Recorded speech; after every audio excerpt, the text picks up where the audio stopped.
have reached Red Seals Awesome Toy Collector Review. I'm your man, Red Seal, and today I'm reviewing a toy from the WWE Elite Collection, Jake the Snake Roberts.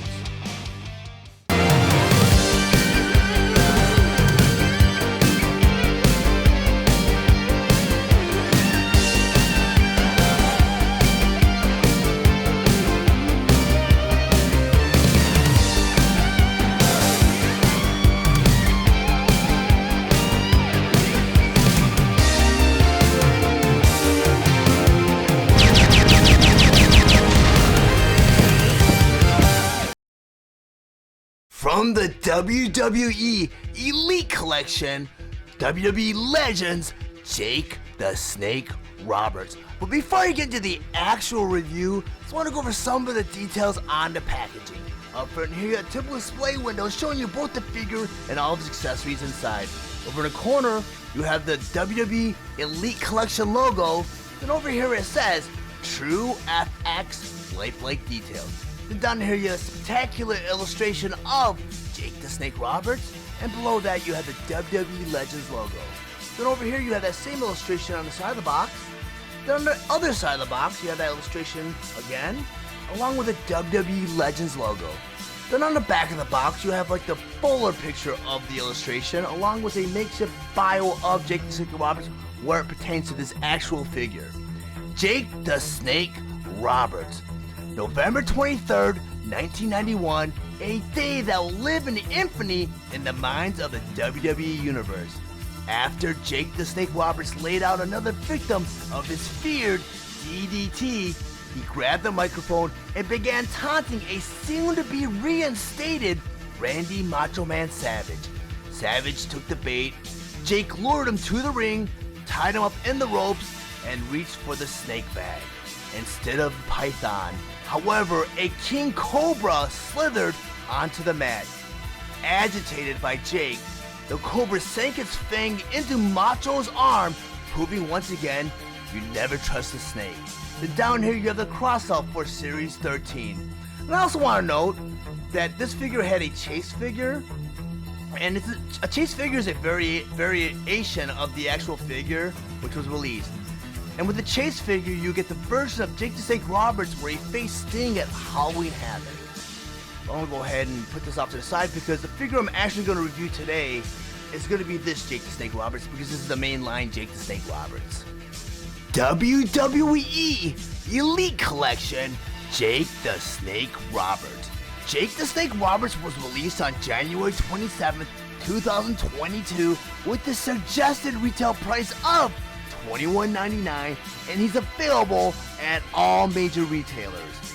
Jake the Snake Roberts was released along with other WWE Elite Collection Series 13 figures, the Hurricane, Triple H, and Cowboy Bob Orton.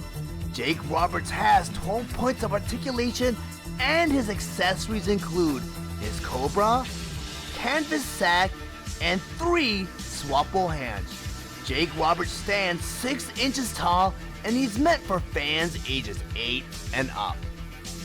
Now that I have Jake the Snake Roberts on my display table, I just want to go over some of his plate features and accessories.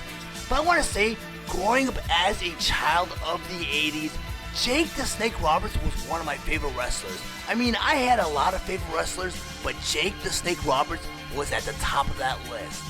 No matter how morbid or sinister he got, he made it so hard to hate him, and I even preferred him at one point in time over Hulk Hogan, which was a thing, and eventually they had to turn Jake the Snake Roberts into a good guy.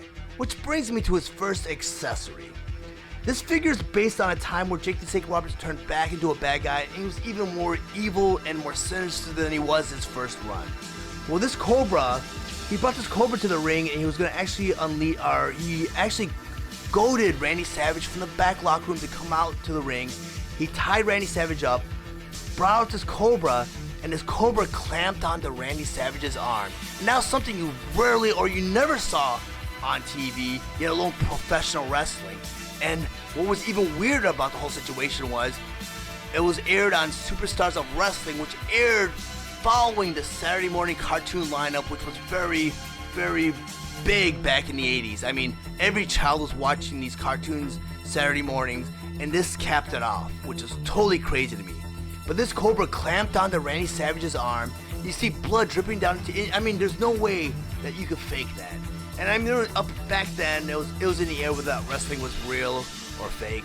I feel it's still real to this day, you know. But this Cobra, and the fun fact about this Cobra is it actually died 1 week later because Jack Tunney, the president of the WWE, actually he made a clause where Jake the Snake Roberts was forbidden to bring snakes to the ring after that incident, and that was only because this Cobra actually died.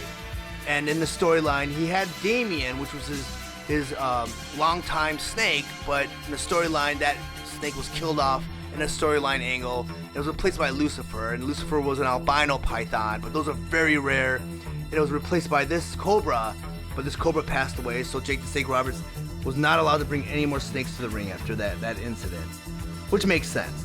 And a cool detail about this figure is they actually gave him his snake handler glove right here. I'm just gonna go ahead and put it in his hand, because he had that snake in his hand when he clamped it onto Randy Savage. I mean, you can't just come up with that. That was just genius, that whole angle.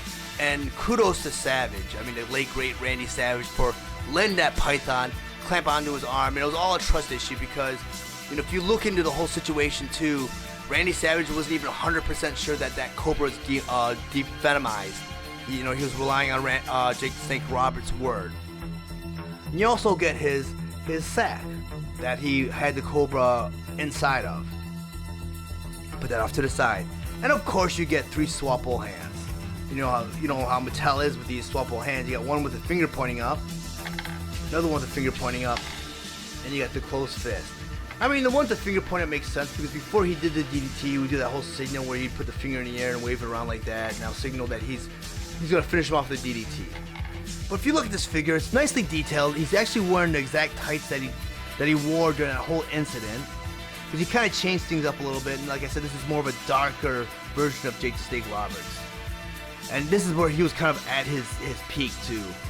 The one thing I noticed with Mattel is they have a hard time doing hair, especially for figures, when it comes to long hair. Especially hair that's kind of like Bret Hart hair or even Jake Roberts hair. So it looks like they molded his hair out like a rubbery plastic, and they put it over molded hair. So it kind of works, but I mean, it looks kind of odd when you get really close up to it. But I'm gonna go ahead and rotate Jake the Snake Roberts so you can see what it looks like from all angles. It's a great figure. I mean, Jake the Snake Roberts is one of my favorites. And I do own other Jake the Snake Roberts figures, but they're not from the Mattel line. I have a couple of Jake the Snake Roberts figures from the Jakks Pacific line, which I truly love, and I feel they did a great job with that. But I do not have them on hand to do a side-by-side comparison. But if you guys are interested in picking up your own copy of Jake the Snake Roberts, I did include a link in my description below. And once you click that link, it'll take you to the Amazon store where you can purchase your own copy of Jake the Snake Roberts.